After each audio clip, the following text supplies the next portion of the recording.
On this episode, we speak to the legendary Dr. Brian Belton. Yo, and welcome to another episode of I Love Youth. Hi, welcome to I Love Youth Work. Welcome to another episode of I Love Youth Work. Welcome to another edition of I Love Youth Work. That's the name we are. I like youth work, and your mama loves youth work.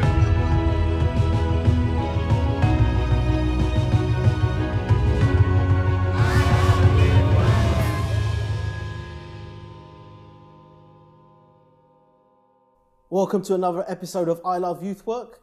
We have a special guest with us today.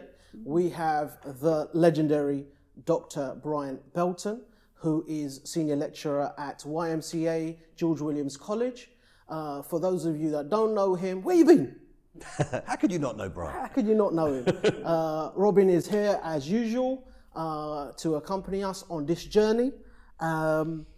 Brian's full bio is going to be down below, so I'm not going to waste any more time. But what I am going to say is that Brian is a prolific writer in this field, and from a personal level, I think that Brian's contribution to our tribe, to our field, is unparalleled and probably going to be unmatched. He's a legend in our tribe. We owe him a debt of gratitude. If you cut him, he bleeds youth work. So we're very, very grateful and honoured to share this space, and I hope this adds value to the things that you're doing. Robin, do you want to say anything before we get into speaking to Brian? Yeah, I mean, it's interesting to be here at George Williams College's new home. We're in the Davenant Centre in Whitechapel, where I know Brian used to work, and I used to work, not together, separate eras. And now George Williams are based here, so it feels like a little bit of a circle has occurred today. And we're in the new library, and I'm glad to see that even in the 21st century, we've still got books. Yeah. Seems to be a rare thing. They're not real, this is a kind of green just for display purposes. Virtual books. And obviously we're here doing this I Love Youth Work podcast in readiness for the Maltese conference that's coming up, and we'll get onto that a little bit later. But I think for those people out there, the one person watching that doesn't know Brian, it might be nice just to know a little bit more about your story. How did you first get involved in youth work, Brian? Oh, golly. Well, I'll just say my last podcast was Arsenal TV, so this feels a bit a bit of a change in culture. You did Arsenal TV? I did Arsenal this TV, is on film, you know. You surely want that going out? I did Arsenal TV, yeah. They paid me, what can I tell you? Well, I got into it in a very sort of strange way, really. I was, for one reason or another, which I won't go into, was the police gave me the option of prosecution or doing the Duke of Edinburgh's award. Yes. And after much deliberation with my father... How long did you serve? I decided to do the Duke of Edinburgh's award, which, of course, had a voluntary aspect to it, which I took at the Hartley Centre in East Ham, which was a place previously I'd only gone in to still the copper piping from the toilets, whilst my friends distracted the church army workers coming to Christ, really coming to the junkyard.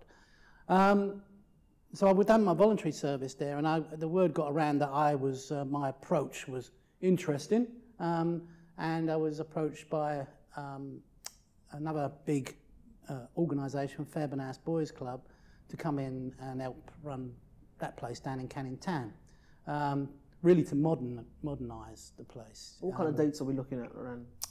Well then, I went up to Fairburn when I was about 20, so that would be about 1990. No, that would be about 1975. Great. And all sorts of things, an era of great change in East London, those areas. And they told me, after I'd been there a couple of years, if I didn't go to train, they would sack me. I didn't want to go and train, but they said, you've got to go to the YMCA college. I thought I'd last a year, see how it went. And I was travelling a lot. You thought those jokers? And I was travelling a lot of time. I worked in Israel, I worked in Iceland, I went over to Thailand, and I just thought I'd do a year at the YMCA of the then 2-year professional course, and then just bugger off and do something else. And it didn't work out like that. Once I got into it, I got really interested, I got hooked. The lecturers and the professors there were mega interesting to me, and I got completely, I suppose, fascinated by the subject. And went and worked at Redbridge Jewish, which again was a very interesting place. Went off and done my what we used to have then as a placement at distance, which was in China. And by then, by the time I come out of that great seat of learning that still exists, I was completely won over to youth work. I was a kind of born again youth worker, and then there's a whole trail of stuff after that. If you don't want to no, I mean we can dig into that. I mean, what we wanted to emphasise and what we wanted to convey is that we're talking about 40 years of work here. Yeah, and it's been interesting. I mean, it's everything from working with young gay men, lesbian groups. I was lucky enough to spend some time in Detroit working with gang work. Right, it's very base, you know, and beginning to know at that time, and which I think I've developed over the years, is that there is no one type of youth work. There is no, the argument about what is youth work is kind of a bit of a hollow argument, really, because in different parts of the world, in different places, to different people, youth work is one thing, and it's another thing in another place. It needs to be different things to different people at different times, doesn't we need it? to respond. Yeah. So, you know, youth work has been able to respond, and that's the great thing of youth work, to everything from drugs to underage sex to employment, you name it. Youth work has risen, maybe not solved the problem, but risen to the problem every single time. It has the conversation. It has the conversation, it's got involved, and it has had an impact over those things, but at the same time keeping a sort of core. But I think the idea that we can work with sort of young gay women in Lahore in the same way that we can work with, you know, as I did with young disaffected black men on the streets of Detroit is a bit much too. That there's one technique or one approach or one way that we can find to manipulate people into being fixed or you know, receiving some kind of disguised therapy. That, I think, is a big mistake. There's lots of things we can do, there's lots of responses we can have, but to say there's one response to everyone, all the time, everywhere, is a sort of strange, sort of missionary colonial point of view, I think, that, you know, everybody should be like us. Yeah. Yeah.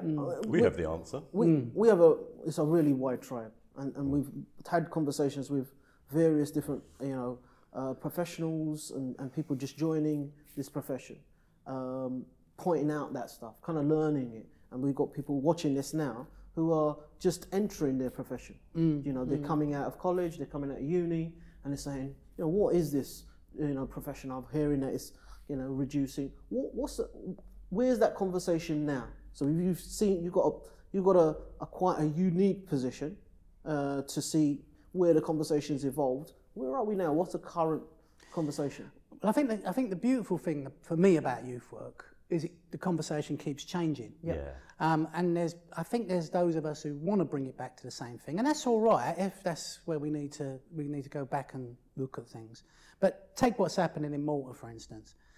We're discussing about something called professionalism or professionalisation. Now the debate is, and you quite, you know, understandably use the word profession, but that means different things to different people in different places. Cool. So, you know, when you talk about a professional, what is it? And do we really want it? So there's people within our, in Europe and the Commonwealth that actually say, well, professionalism means control by the government, which it does. Yep. You know, it's sanctioned, this place is sanctioned, you know, via the university, which bestows the professional qualification because the university has been basically okayed by the Privy Council. Yeah. So that is, it represents an establishment point of view. And there are those of us within, I think, our tribe that feel that that would be contrary to what we want to do, that we do not see ourselves as kind of agents of the state. But in order to get funded by to any note, you have to, you know, serve the state. If you don't serve the state, you're seen as in contradiction to the state. which is easier to be not funded. Well, that's, from one point of view, I'm not saying mine, but from one point of view, you can see by the dissident professional, which is a contradiction in terms, the dissident professional, you can't see I know what we'll do. If I'm a government minister, we'll fund young people to question us. Well, that's not going to happen. So we are, I've written about this, and to some people's consternation, we have this strange dissident profession. We are preaching on one end, pick up the enemy's weapons and use them against them, a la Shay. On the other side, I won't name any names. I mean, there's colleagues that I've grown up with, literally, who are actually saying, well, we have to please the man. And nobody's wrong in that. Nobody is I'm not going to say, you're right. In a way, you're right. And somehow the conversations that we have are nearly always around how can we serve the capacity of young people to be independent, autonomous, questioning, if you like, rebellious, but not necessarily falling into forms of extremism, but being able to voice their own radicalism, which means going back to basis. In a way that can be heard rather than suppressed. So all the time, what youth work, since I've been a youth worker, and what I found fascinating when I came here, when I trained as a youth worker, we trained in something what we call political and social education. So political was in there, and I think that's kind of taken a back seat. Certainly, and what you're saying is not accidentally? It's difficult to say there's someone sitting in Whitehall thinking about this. Right. I don't think that. I think that we'd like to, because that's a simple answer. Yes. There's geezers plotting in the background. But I think there is again, when you begin to understand, the great thing about university is to understand society and its motions. So I talked to a youth worker training at one local institution who basically, this person was telling me, my job is to keep kids off the street. That's it. Keep kids off the street. Now, me being a moany old git, I wasn't going to start to preach to him about the intricacies of youth work. But as far as he was concerned, within the degree that he was taking, that was his role, which I think depreciates our role. It turns us into some sort of brand of community warden, keeping kids busy. Diversionary activities. And we've all done that. Diversions are good. It's like escapism maybe is useful sometimes, but there's a difference between escapism and escape. So the folk who come to us, most young people are not these helpless young people that are desperate. 90% of them are vibrant, interested, and not particularly looking for safe spaces. Now, this effort for everyone to set up a safe space so young people can be in and be themselves, well, most young people are not there. That's not how the adolescent brain works. Definitely not. What we know, they're looking for risks. They're looking for excitement. We want a risk. We want excitement. We want to enjoy ourselves. Hey, we want to get off our head and all those kinds of things. Everything. I don't know about you guys, but when I was a kid, and every kid I knew wanted to do. They didn't want to play table tennis with some bloke or some adult in a shell suit and their baseball hat on the wrong way. I don't think that's what we're about, but I think sometimes we think we're about that. Now, that's not dismissing all of that type of work. It has its place. But sometimes people need a bit of safety and security. Sometimes they do, and at different times in their life, for 10 minutes or 10 hours or 10 days, they might need a break. But in the main... But the notion that the safety is needed on a Thursday between 6 and 8. Yeah, and that somehow I'm here to fix kids, and I'm teaching kids to fix kids. I'm teaching young people to fix kids. I don't think, in the main, that they're broken. And I think when they are broken, I was only having this conversation this morning, those breaks make us stronger. And I cherish my breaks. I mean, I'm not saying I've been as bad as some people, but I've been through my scrapes. But they're the things that made me. That's what we learn from, and that's what helps us to grow. And this notion of youth workers treading both sides of the line, there's something in that around that's what young people ought to learn. If you know there's a line, if you recognise that the line is there, that's some sort of, you're not going to go too far because you know you've crossed the line. Yeah, I think as adults, we fall into this sort of, again, we can't help it because we're brought up like this. It's in our schools, and we're still in a colonial system, you know, our education system, our health system, our justice system, you name it, they were put together in times of colonialism and slavery. So they bear those marks. It's only yesterday, it's not a long time. Yeah. Cultures don't change that quickly. So we do get into language, and like you just said, what children ought to learn. And so right away, you don't mean it like that, I know that. And I make the same, I fall into the same situation. But we have this thing, this is what they ought to do. So if you read a lot of the youth work books, and some of the most influential, the two words that get used the most is must and should. And I don't know about you, but when I was a kid, must and should, you can stick both of them up your ass.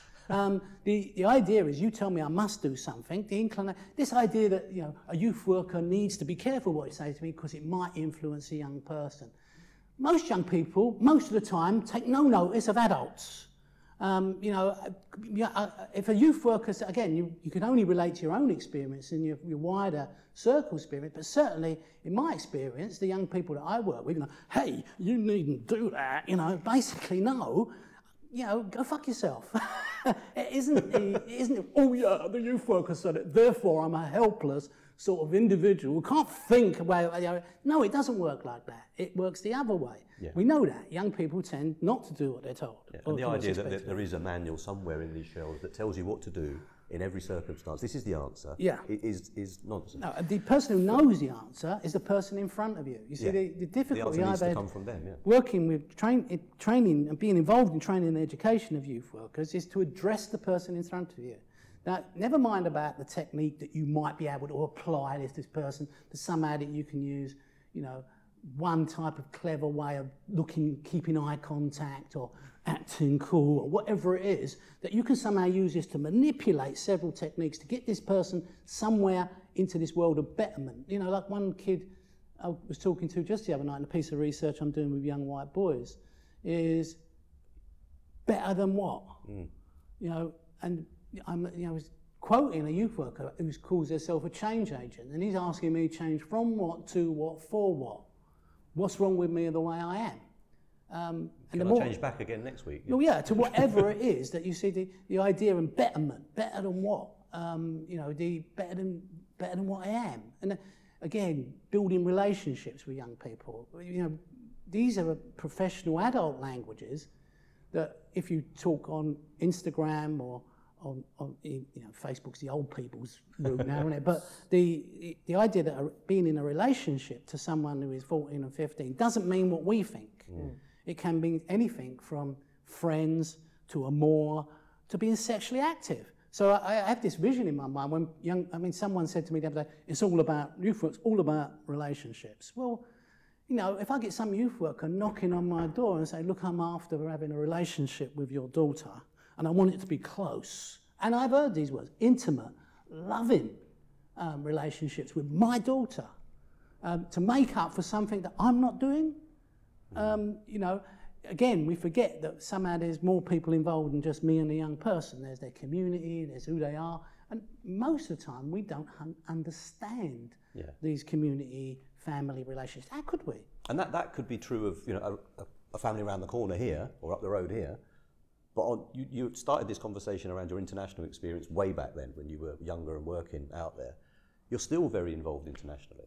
And this conversation relates directly to that international experience in that how can we decide here what somebody needs in a village in Bangladesh or, you know, in Canada in some village up in the mountains or wherever it might be. Or a village in Kent. Or a village in Kent. Yeah, exactly. We've experienced totally different cultures. And wow, man, you're not kidding. There's something in this fluidity that what I've picked up for the Malta conference is that there's scope to have that conversation there.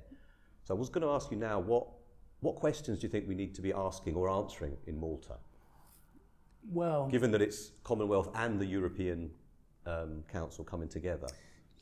You know what, I was at a big conference recently in the West Country. Right. And I rocked down, I don't generally go to these things, but a colleague wanted to go and the only way we could get is that they could go is that I went. And I came through the door, and very much what you were saying, like this, that there was something wrong here in this place. I'm looking around, and it took me a day or so to understand. I've seen one black person. There's 5 people at the front leading this. 4 of them are old white men.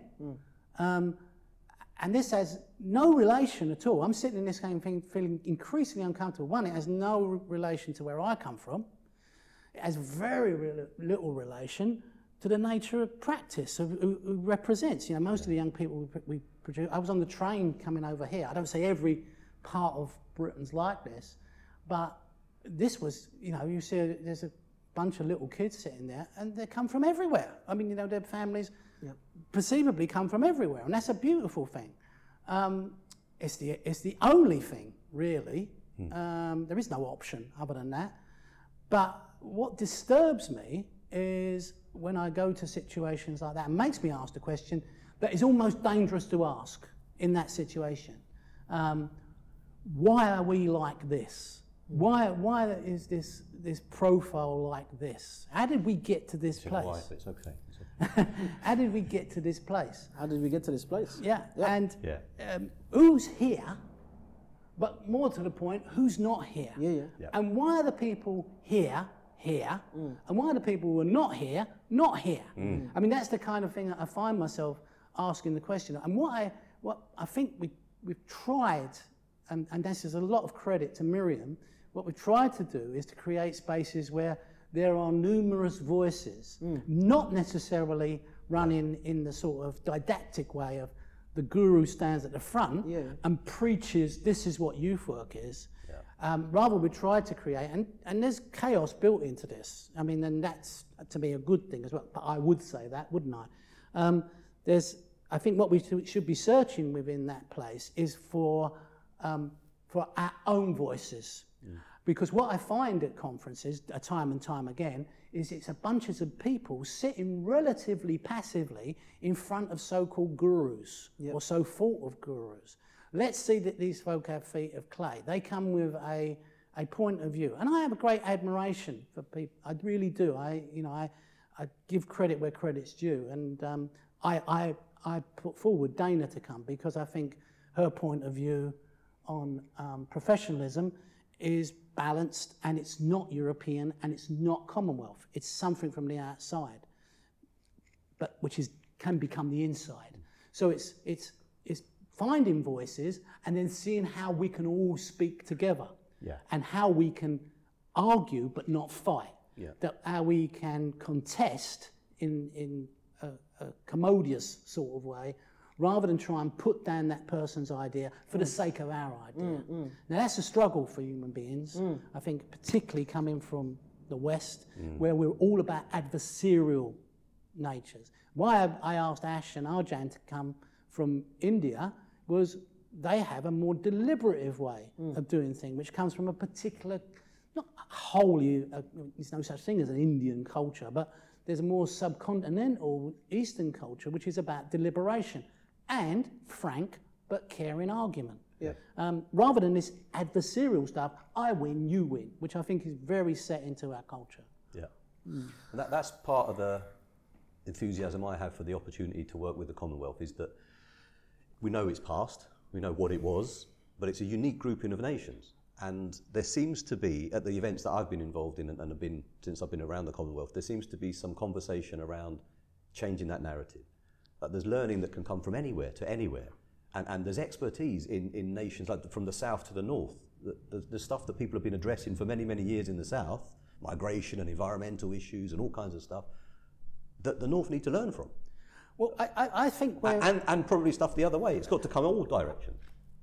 I don't know. I mean, you're probably right, Robin. I mean, I don't. But what I'm struck by is how much that we've seek to export to these places, and I've been involved with that for a long time. I mean, when I first came here, we decided we were going to do youth work in Zambia because Zambia wanted something. Now, I went down there.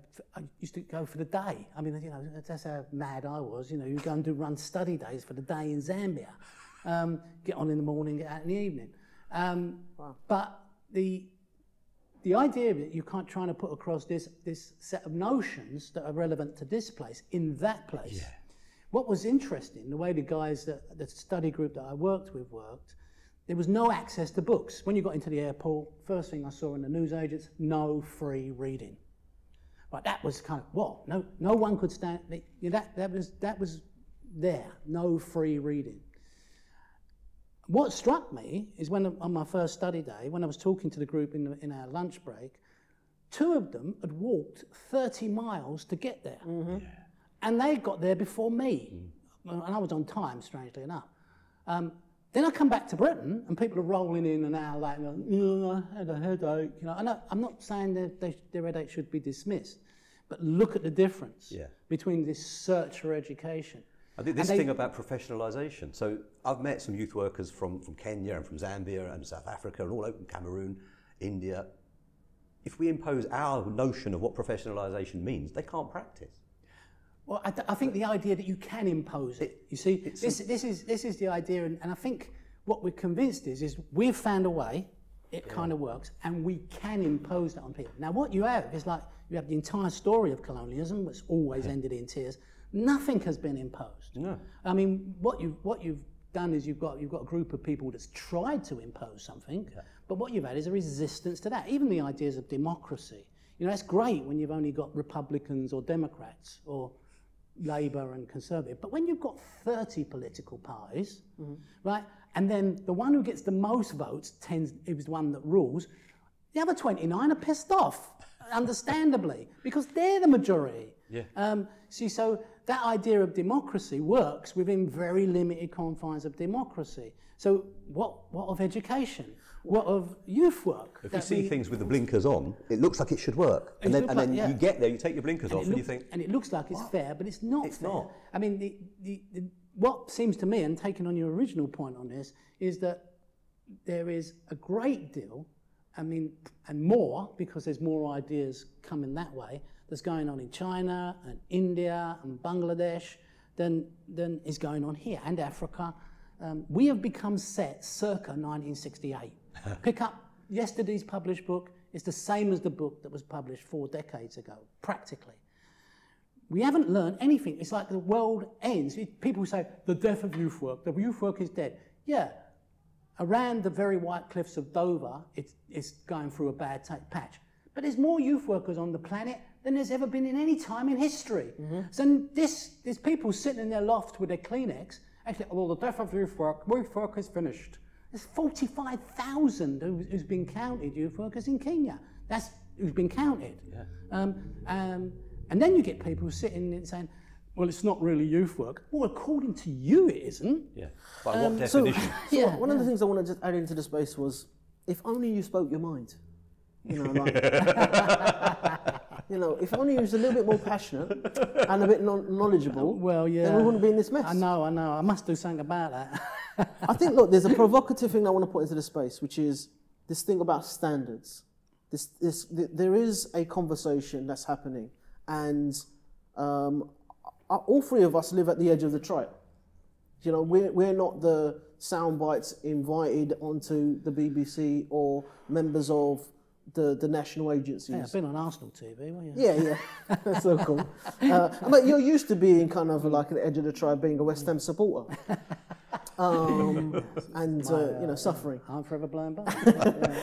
What actually happens is we've had recently the Institute of Youth Work, we've had the changes with the NYA, we've had a call from central government to say, listen, get your house in order, tell us what the standards are. How do we know who's a youth worker, who's not a youth worker? How do we know who's a good youth worker, not a good youth worker? So we throw that into this kind of melting pot of creativity, innovation, of about hearing the voice of young people, putting our voice in as well. One of the things that we've 100% incorporated into our practice is this, the Belton concept of being provocative. It's the not only is your voice important, my voice is important as well, and my experience is important. It's not more important than yours, but that's what works with young people, and we can carry it into our practice. What is your take on standards or institutes? Well, this is the fascinating thing. I think that Dana puts a finger on, which is one of the reasons I was dead keen to get her involved. She's put a mind to this, and in America's an interesting context to look at this in, because it is far more diverse. I mean, there's 3,000 parishes in the US, and they all control youth work in a different way, what we might call youth work.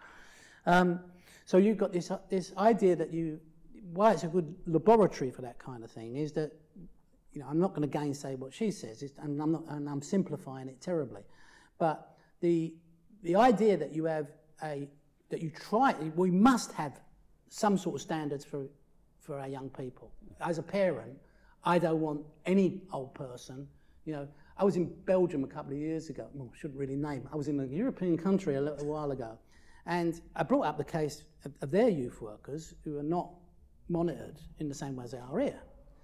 And I'm listening to this. I said, well, this person, they could be a paedophile, or they could be a drug pusher. And the guy running the seminar said, yes, they could. Next question. Well, I get it, but as a parent, I'm going, hang on. Yeah. Whoa. So I do want some sort of standard. So what professionalism brings with it is the requirement of standards. But at the same time, me being Brian, I know if the standards are professionalised that there will be establishment, state, parameters put around that. And what the state wants, every state wants, in a way, is their problem solved. At the moment, we might call it extremism. So we want youth workers to stop young people being extreme. Nice dream, but the notion is that we can somehow do that, and then we become, and I don't mean this in a really destructive way, but agents of the state. Yeah. So I want control at one point, but at the same time, I want my liberty. Now, as far as I know, youth work is the only trade, profession, where that kind of debate can go on. So I think that's healthy. At the same time, I look at the NYA and say, what is it? It's a handful of people in an office. Nobody's voted for them. Nobody's put them there. I don't know how much background they have in what I might call youth work. I think they're a fine bunch of people, and they're doing a good job as well as they can, I'm sure. But who do they represent? Why do they represent youth work? Who deemed that to be the case? So their standards, probably well researched, probably diligently put together, but nobody asked me. And I don't, and who did that? We asked them, and them, but why not them, and them? And that's an impossible job. Institute of Youth Work. I'm a supporter. I'm not a member, a voting member, because I'm pretty certain that professional associations should be made up of professional practitioners. You don't get sort of academic dentists on the Professional Association of Dentistry. You get, guess what? Practicing dentists. So the idea that an academic can who does a bit of youth work now and then, can stand there and sit at the table and should be. And also, I've got so much to say, it would drown out everybody else.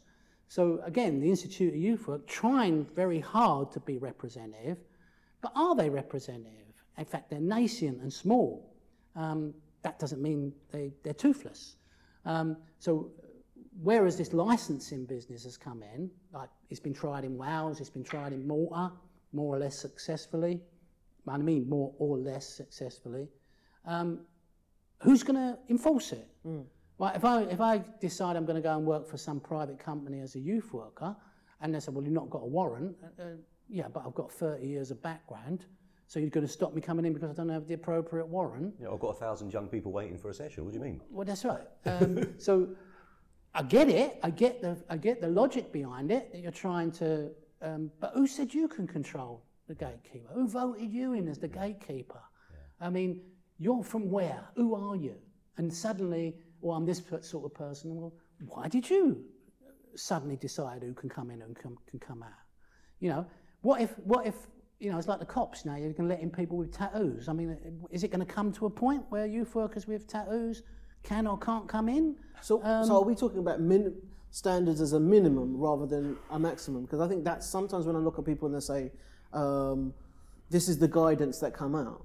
And I'm thinking there's some minimum standards that we want. We don't want people to be, you know, like you've mentioned the paedophiles and the people that want to get them into extremism. But there's a push that standards is a kind of undercover. This is what you're supposed to be doing. Well, you see, youth work stands in a funny place. I mean, many years ago, but in Newham I was asked to bring together for Duke of Edinburgh's Award. When I was running the Duke of Edinburgh's Award, we were going to bring together different political point of views from the locality. And I think I was 17 or something. And I invited the Labour Party, invited the Conservative Party, I invited the Liberals, and invited the National Front. Right. I didn't even know what the National Front was, to be quite honest. They were a political party. They were on the voting doodah.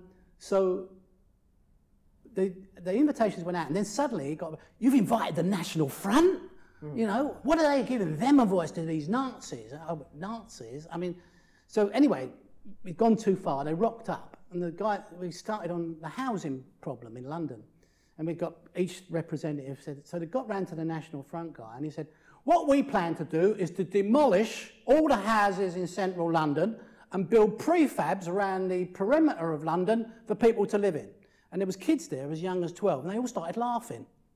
I mean, you know, these were young, and they saw that this man was an idiot. That, you know, have you any? And it was his, I think, young. You have any idea of the size of London? And who's going to do the demolishing, and who's going to do the building, and this? But looking sort of now, if he hadn't come, he wouldn't have been exposed in that sort of way for the idiot. Give him a platform to expose all of that nonsense. Now, the standards might stop me doing that. Yeah. They might stop me doing. I mean, I've done it naively, and I probably wouldn't have the courage to do it now. But because all the accusations and people fighting for their own profile to put me down because I've opened this out, or put anyone down, and for good reasons as well. But that professional judgment to say, I am going to take this chance because I believe that young people have the capacity to question deeply and sensibly and expose nonsense for themselves. And once they do that, you haven't done it, they've done it. That's far more powerful to see what nonsense this is. Yeah. Now, we're not, and that's an extreme version, but standards, if they stop us doing those kinds of things, I think become destructive. At the same time, I don't subscribe to this, standards stop us doing effective youth work, and I've heard that as well. I believe that's not the case. I believe what we have to do is to be inventive and creative and imaginative, which is what we say is part of our stock in trade of working with young people so that they can become inventive, imaginative, creative. Because the rules only stop people who are stopped by rules. And I want to throw in there flexible and responsive, because there's a thing about standards now that for the next 25 years, and then it's changed after 6 months. Because someone's done a piece of work that says, well, we've got this standard of not, you know, inviting extremist parties or banned parties or stuff. But someone does a piece of work and, you know, there's something good that comes out for that. But we've got this thing that we can't change the legislation or we lose our license. Yeah. And at the same time, I'm not saying to make a rule that you can and should have extremist views put in there. Right. It's just the other side of the coin of saying you can't. Yeah. Now, what's difficult with the youth worker I'm talking about is trying to keep the kid off the street. They've not been put in a position where they can make that professional judgment because their role has been simplified right the way down to keeping kids off the street. Now, if we went to the film of professional judgment, what happens if you do this? What's the downside? What's the upside? What could possibly happen? What do we want to happen? What does young people want to happen? What do they think of inviting or not inviting people? All these things have become part of the debate. Now that is a very much more complicated agenda in terms of training and education than it is keeping kids off the street, mate. It gives rise to this phrase, I keep hearing it, what's your defensible position? Before you start something, what are you going to do when it all goes wrong? Yeah. Which is the worst possible starting point for anything you're going to be doing. But what does it mean is a different question. What does it mean to have this person involved, or what does it mean that I sanction their whether involvement? or not they can come in. That's right. So if everybody wants this person in, and I just say, sorry, it can't happen, which has happened, I've been in that position, I guess we all have. But I'm not sure that there's times when that is actually retrograde. Yeah. In fact, I'm pretty sure that it isn't. I'm not saying all voices should be heard. I mean, again, this idea that we should be tolerant. Well, tolerant of what? Well, tolerant is me. I'll put up with it. It's very. But I'm not tolerant of fascists. You know, I'm a gypsy. You know, and why would I be tolerant of people who want to gas me? Yeah. I'm pretty intolerant of that. I'm tolerant up to the point that I'm intolerant. Yeah.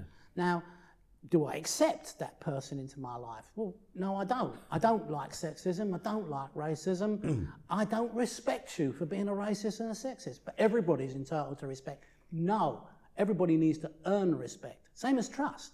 We constantly talk about youth work being trust. Well, you know, my son came to me a little while ago, said, I'm going out for a drink with the lads over in South London. All right if I take the car, right? And now, my trust of my own son, I'll pick you up. Well, you know, you don't want all that aggravation because I don't trust him, you see. And I'm quite right not to trust this young man with my car who's going out for a drink with the lads and everything else what comes with that. So trust is nearly always limited. But then we sit there and say, you know, you've got to get into trusting young people. Well, up to what point? Yeah. And what point is it healthy for them to trust you? Yeah.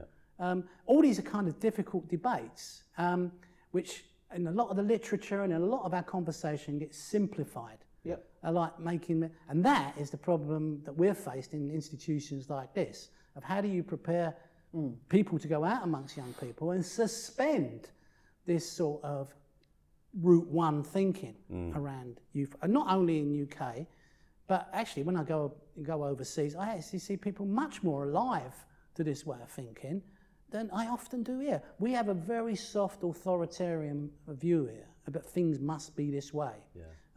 But we also recognise in this conversation that the flexibility is the key to the work.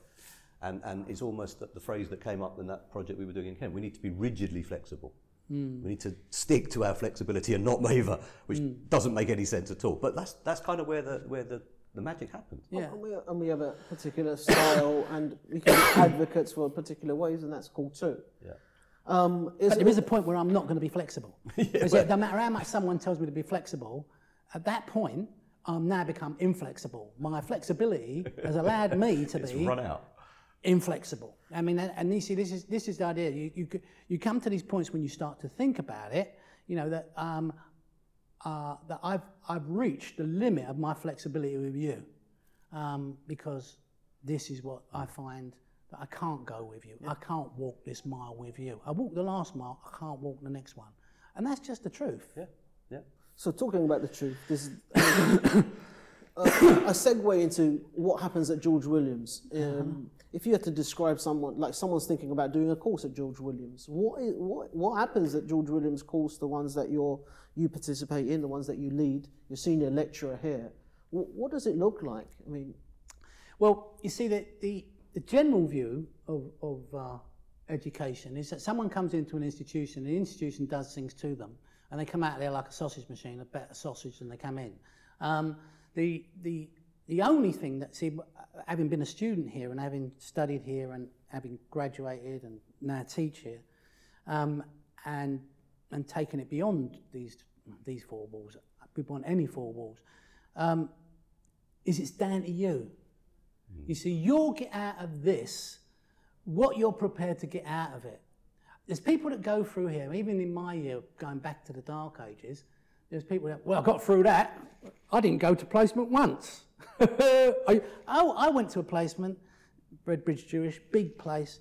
I worked with a guy who was on placement there with me, made sure everyone saw him when he come in, you know, how you going, right? Used to go walk through the place, walk through the playing field, jump over the fence, get the bus home.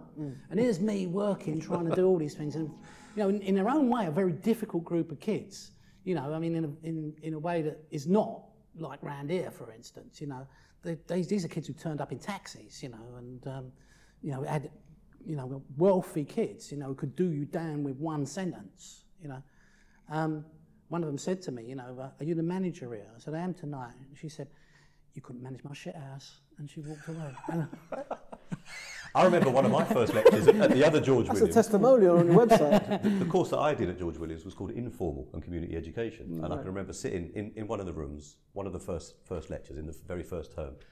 There's about 12 of us sat there, and the lecturer, who I won't name, was there. We were just talking about what we've been doing, you know, a little while since we all met at the enrolment day and blah, blah, blah, blah, blah.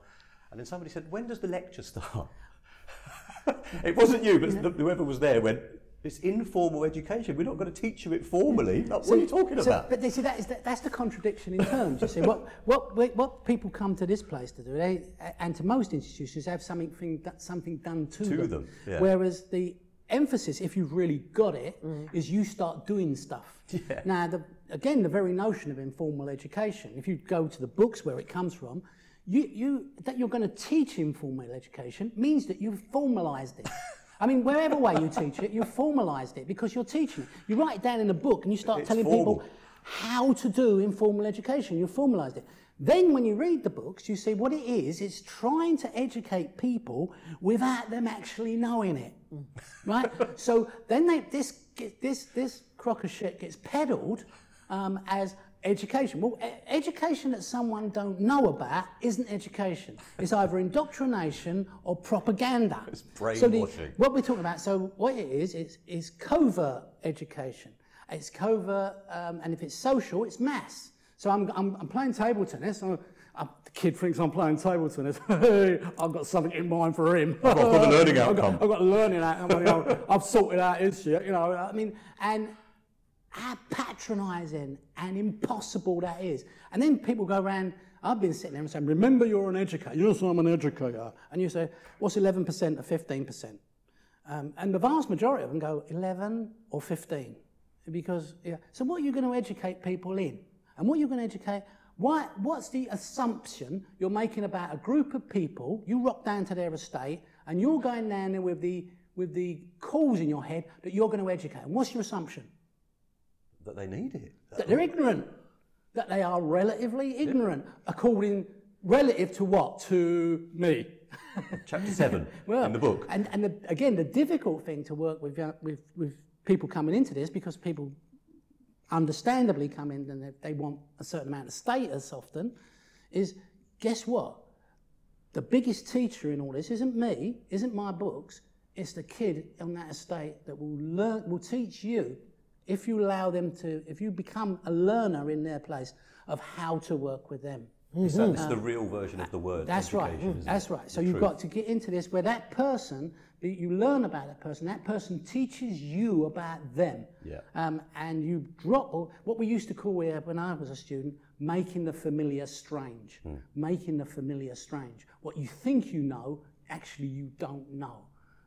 The idea that I can, you know, when I first went to Bangladesh, I was talking about young people, and then someone took me aside and said, Brian, young people here are everyone under 39. You know, oh, how can that be? You know, they're not young. Oh, that's the way that's thought of here. Yeah. It's not the way you think of it. Yeah. And it happens all the time, and it doesn't have to be. It can be in Kent. It can be in Wales. Yeah. People think differently. I mean, I go to Medway, it's like ding, ding, ding to me. It's, you know, it's deliverance. But two people from the same street will have a different version of what that is. That's right. And you know, I'm kind of, hey, you know, where have I ended up? You know, and I'm just driven like 3/4 of an hour down the road. You know, and getting people forget London is a collection of villages. East Ham is different to Plaistow. Plaistow is different to Canning Town. Canning Town is different again. In Tower Hamlets, you cross the border, mate. But everyone gets treated the same, which is a kind of prejudice. That every Joe and Joanne, they're all the same. The Ali and the you know the Serrano, they're all the same people. Well, they're not. Each individual one, every single one of them is different, and every single one of them, the moment you apply your assumptions to them, what are you doing? That they're somehow ignorant compared, and you're going to educate them. You know, it's just missionary stuff. It's colonialism all over again, rocking up to some foreign shore to bring them spirituality, religion, education, civilization, when it was there long before it acted in your context. You know, the oldest university in the world is Great Zimbabwe. It's in Africa. It isn't in Europe, but that's where the oldest university is. I mean, and the whole idea that somehow that people could rock up from this point and teach people something, it's just caused a vale of tears. And then we kind of replicate that in our education and say, oh, I'll send you out to the savages, the natives, which another word for it. If you read Black Power by Stokely Carmichael and you take out black and you put in young person, it works. The same as if you read Fanon, Black Skins, White Masks and Wretched of the Earth. Take away the native, and you can put in young people, it works. Because the idea is that you colonialise these young people to make them more like the establishment model of what they are. Now, we're stuck with that, but how do you work within that? And that's the great challenge of youth work. So I am going to say wow and invite you to watch this 3 times. This introduction to the life of Brian, our version instalment 1 of the life of Brian. And like most things, we're not here with the answers.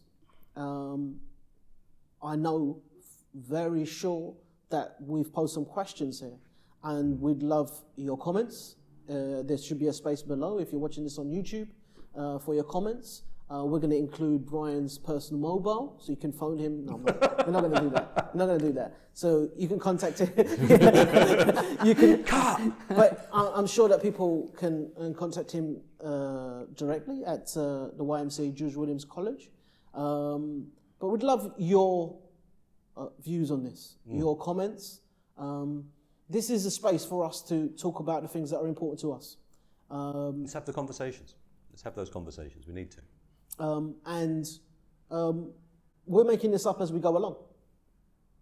And we don't hide that fact. We're at the very start of this journey, and long may it continue. And we want you to be a part of these conversations that we're having. We love the honesty, we love the passion, we love the authenticity. And we may disagree, and that's part of what makes this special. It's essential. But that disagreement is imbued with gratitude. And we're grateful that you've joined us and spared some time, and we're grateful for your time. Yeah, thank you, Brian. When can I get the check?